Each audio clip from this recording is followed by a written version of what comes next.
So, I'm just doing this, uploading this so I can send this to my teacher and share it with other students because this is my high school drama production thingy, and it's a drama called The Charge is Murder. I recorded the beginning and most of the end, so there's a lot of middle in there. Oh well. So yeah, I hope you enjoy it or something. Bye. It doesn't make any difference. It most certainly does. One objects so thoroughly to being on jury duty. Most people object to being on jury duty. It doesn't make them incompetent. Alright, that's enough. You've spent a great deal of the state's time in picking this jury. Please complete it. The state accepts this juror. And the defense would accept, but she is not willing to serve. Mrs. Evans, have you any prejudices against the defendant? No. Oh no, Your Honor, And will you decide on your honor to decide his guilt or innocence to the best of your abilities and knowledge? Of course, Your Honor, but... Then take your seat with the other jurors. But, Your Honor, Take your seat as a 12th juror unless you wish to be held in contempt of court. Yes, Your Honor. Since it is early in the day and too much time has been consumed deciding on a jury, we will begin this trial immediately if the counselors are ready. The state is ready, Your Honor. The defense is ready, Your Honor. Very well. Bring in the defendant. Ladies and gentlemen of the jury, it is your responsibility to decide on the guilt or innocence of Robert Linden. You must listen to the evidence that will be presented in this case, and then based on that evidence, you must return a verdict. Mr. Linden, you have heard the charges against you, and you plead not guilty. You now face a jury of your peers. Mr. York, you may proceed. Thank you, Your Honor. Ladies and gentlemen of the jury, you have been selected from among the people of the city to try this defendant, Robert Linden, for murder. Murder without a token of so-called extenuating circumstances. Murder in the first degree. It is charged, and we shall prove that on September 18th, between 11 and 11:30 p.m., as a victim, Marcia Pierce walks through Lake Park on her way home from a Lake University session. This man of violent temper stabbed her to death. Now, the defense will try to attract your attention to the youth of this criminal, barely 19. And she will also point out that he has no family and is alone in this world. But I say, if he's old enough to commit this crime, he's old enough to go to jail for it. Many people are alone in this world, but they do not take out the frustrations on innocent people. They do not carry death-dealing knives. They do not commit murder. So neither this trial nor any opening statement need take long. I shall call only 3 witnesses, and they shall prove, without a question, that this man is guilty of murder in the first degree. I thank you. Ms. Burns, you may now present your case. Ladies and gentlemen of the jury, the state's attorney is breaking the first law of justice. A person is always innocent until proven guilty. The state's attorney is declaring my client guilty without even a fair trial. Now, we are going to admit several things. We admit that my client has a quick temper. We admit that he has been known to assault other individuals. We admit that he sometimes acts first and thinks afterwards. But ladies and gentlemen, who of us is without fault? Some of us may be overproud. Does this mean that we would destroy to further our own ambitions? Still others of us may have a desire for wealth. Does this mean that we would break the law to destroy? Still others may, like Robert Linden, have a quick temper. But does this mean that we would murder? Yes, ladies and gentlemen, Robert Linden, like all of us, has his shortcomings. But there are a few other things that you should know about him. At an age when most boys' chief concern is getting the family car for the evening, Robert Linden was and is paying his way through the university by supplementing a small trust fund left to him by his parents and receiving outstanding grades. And in this, he still finds time to coach a Sandlot baseball team where these boys will tell you that he emphasizes fair play and honesty. Does this sound like the behavior of a criminal, the philosophy of a murderer, the actions of a man of violence? You know it does not. Just as you will know that all the evidence given is circumstantial and in no way proves this charge of murder. Robert Linden does not ask or need your sympathy. All he asks or needs is a fair trial. Thank you. In the absence of the clerk of court, the bailiff will swear the witnesses in. The state may now call its first witness. Your Honor, since Dr. Julius Martin couldn't be here, I have a statement that the blood found in the defendant matches the blood of the victim. May I offer this exhibit being this knife as exhibit A? Whose knife is it? The defendant's, Your Honor. Does the defense agree? Yes, Your Honor. So admitted.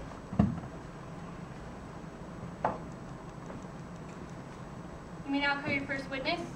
Call Police Officer William Jordan. Officer William Jordan. Raise your right hand. Do you solemnly swear to tell the truth, the whole truth, and nothing but the truth, so help you God? I do. Be seated. Is this the murder weapon? It is, sir. Where was it found? In the bushes near the scene of the murder. How did you determine that the knife belonged to the defendant? By the address on the newspaper where the knife handle was wrapped in. How did the police determine that the fingerprints belonged to the defendant? They were too smudged to pinpoint. They seemed to belong to the defendant. How did they get the blood samples? From the defendant's clothing. But that may not be entirely conclusive. The defendant and the victim share the same blood type. It's the most common type, type O. But his hand had been cut.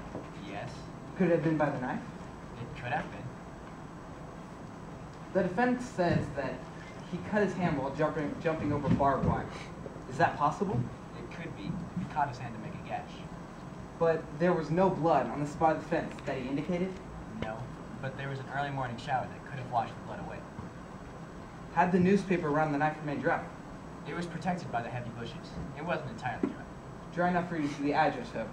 Oh yes, very clear. Going back to the fence for a minute, isn't blood hard to wash away when it's dry? Yes, And isn't it odd that not a trace was left? yes, I suppose it is. Thank you. Your witness.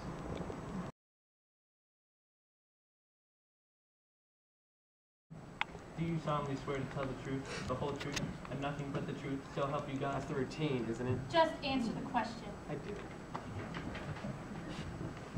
Your name, Robert Linden. occupation, and age. I'm 19, first year law student at the university. Where do you get the money for your education? My parents left me a small trust fund, and I work for Dr. Riley. What happened to your parents? They were killed in a car accident. Why are you so prejudiced against adults when you love children so much?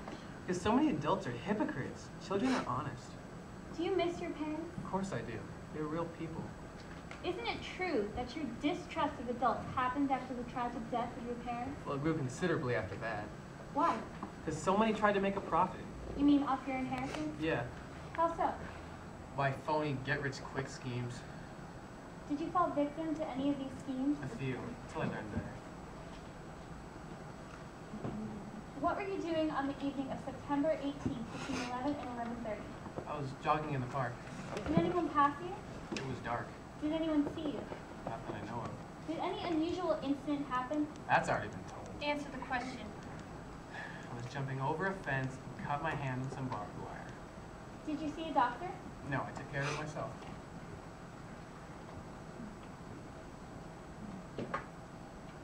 Do you recognize this knife? Certainly, it's mine. Was it in your possession on September 18th? No, it had been stolen. Objection. That is conjecture. Sustained. Then would you say it was lost? Sure. When did you miss it? I looked for it on September 17th, and it was gone. How do you remember the day so exactly? To take it to the engraver to have my initials put on it that day. Do you know anyone who would want to take it? No. Do you have a suspicion? Objection. We want facts, not suspicions. Sustained. Now answer on your honor. Did you have a picture of Marcia Pierce on your dresser? Yes. Did you date her? A few times. Did you love her? No, but I guess I thought I did. Why did you destroy the picture? Because we broke up. I was mad. Do you swear before God that you did not commit this murder? I do. Thank you. Your witness. Have you been jogging in the park for long? About a month. Every evening? Yeah. And you never cut your hand on barbed wire before? No. There's always a first time for everything, I guess. Isn't it strange that the first time you cut your hand is the same night that Marcia Pierce was murdered? Sure, sure. You do say that you're in the park, correct? Yes. Why were you so agitated when you came home the night of the murder? I wasn't agitated. I was breathless from running and disgusted about cutting my hand. The state says you were breathless from running from the scene of murder. Well, that's the state's privilege, sir. I hope the jury knows that you're impertinent as well as guilty. Objection, Your Honor. The counsel is deliberately badgering my witness to prejudice his answers. Sustained. And keep in mind, Mr. York, you're being very unnecessarily antagonistic, and I've already warned you. Sorry if it seems so, Your Honor. Do you have any further questions for the defendant? None, Your Honor. Very well, you may step down. Next witness. At the beginning of this trial that the evidence would not be based on fact, and the procedure has proven my contention. The state says that the fingerprints on the knife belonged to my client, but they were too smudged for certainty. The state says that the blood on my client's clothes belonged to the victim, but it's the most common type. The state maintains that because the picture of the murdered girl was the picture on my client's dresser, that he must have committed this crime. But this, too, is circumstantial. Ladies and gentlemen, Robert Linden is a very intelligent young man. Would he be stupid enough to kill with his own easily identifiable knife? Would he throw that knife into the bushes where it could be so readily found? Would he wrap that knife in the newspaper with his address on it? The answer is simple. He would not. In all good conscience, you must find this innocent man guilty. Innocent. Is the attorney of the state now ready? You may now address the jury. Ladies and gentlemen of the jury, the attorney for defense has pointed out that her client is too reasoning and too intelligent to have committed this crime. But the state submits that's his lack of reasoning which has caused him to do so. Was he a reasoning human being when he threw a chair through a window? Was he being intelligent when he struck a man down and broke his arm for borrowing a laptop? Was he thinking logically when he viciously destroyed a girl's picture because she was no longer interested in him? You know the answer, ladies and gentlemen. Robert Linden strikes out in anger without weighing the evidence. The evidence is overwhelming. His knife, his newspaper, very probably his fingerprints, his blood type, his presence at the scene of the crime, his nervousness, his angry destruction of the dead girl's picture after she had turned him down. Sympathetic as you may be to the youth of this criminal, he is guilty, and the state confidently expects you to return that verdict. I thank you. Ladies and gentlemen of the jury, it now becomes your duty to decide on the guilt or innocence of Robert Linden. If, after carefully listening to, you find him guilty, you must return that verdict. If, on the other hand, you find him innocent... Why go on with this farce? We all know the verdict would be as charged and charged as murder. Why delay the jury? They're in a hurry to get home. There's a big game on TV tonight.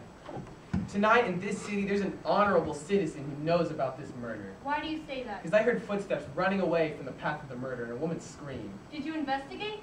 No, I thought it was a couple arguing. I knew it was Lover's Lane, but now I know it was an upright member of society. We all have heard of these people who say, leave it alone. Why should I care? Why should I get concerned? Stop it! Stop it! Order! But Do you know something about this case? Oh, I do. I do. Indeed, the verdict is guilty. And for me, guilty is charged, and the charge is murder. Murder of this young man's career before it started. Murder of his reputation. Mrs. Evans, please calm down and explain. I'm sorry. I did see the murder. I did. Robert is right. I didn't want to get involved. I was walking in the park, and when I saw this couple coming along quarreling, I hid behind the bushes. How could you be sure of their identity in the dark? They stopped under a streetlight, and I got a good look at them. I ran further into the darkness of the path, and when they came near, I saw him strike her. She fell down, and he threw an object into the bushes. Would you recognize him if you saw him again? I would. I do, Your Honor. Do you know his name? I didn't until today. Reveal it to the court. His arm couldn't have been broken then. Bring him to the bench. I didn't mean to do any harm with the knife, Your Honor. I just didn't get either with him. I was gonna bring it back. But you did do harm with it? Yeah? Why? Well, she's gonna marry someone else. I loved her, and she's gonna marry someone else. And your arm? I wrapped it myself. And you deliberately wrapped the knife handle in the newspaper in order to cast suspicions on Mr. Linden? Take him into custody. No, please. No, I loved her. In light of this new testimony, we find the defendant, Robert Linden, not guilty of his charges. Order! Sit down! Mr. Linden, I have a few... Stand up, please. Mr. Linden, I have a few things to say to you, and I want you to listen very closely. Can you do that? Yes, ma'am. Throughout this trial, your attorney has emphasized that there is good and bad in everyone, and this courtroom must totally agree with her. In a few years, you will have left the ranks of youth and entered into a group you term the so-called people. Are you then going to condemn the whole younger generation because your ideas are different from theirs? They will be, you know. Much as you do not believe it now, they will be. Sometimes they'll be right, and sometimes they'll be wrong, but they will differ. Until that time comes, you must learn that it is extremely necessary to have a discerning mind as well as a bright one. You must realize that you cannot make blanket conclusions about any group. You must be prepared to weigh all opinions. When you comprehend these things, when you learn to weigh all options, you'll make a much better lawyer. I dismiss all charges against you, but I admonish you to remember that it was one of the people who saved you today. I think I'm beginning to understand that, ma'am. Case